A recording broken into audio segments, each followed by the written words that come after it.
এই দুইটা colour lipstick আমার খুব প্রিয়, তাই এই দুইটা কালার আমি আজকে একসঙ্গে দিয়ে দেখবো আমাকে কেমন লাগে।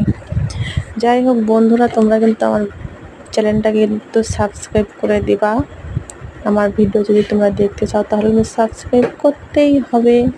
তো আমি দেওয়া শুরু করে দিলাম। কেমন লাগছে আমাকে অবশ্যই বলবা। তোমরা কে কোথায় থেকে আমার ভিডিওটা দেখছো একটু কমেন্ট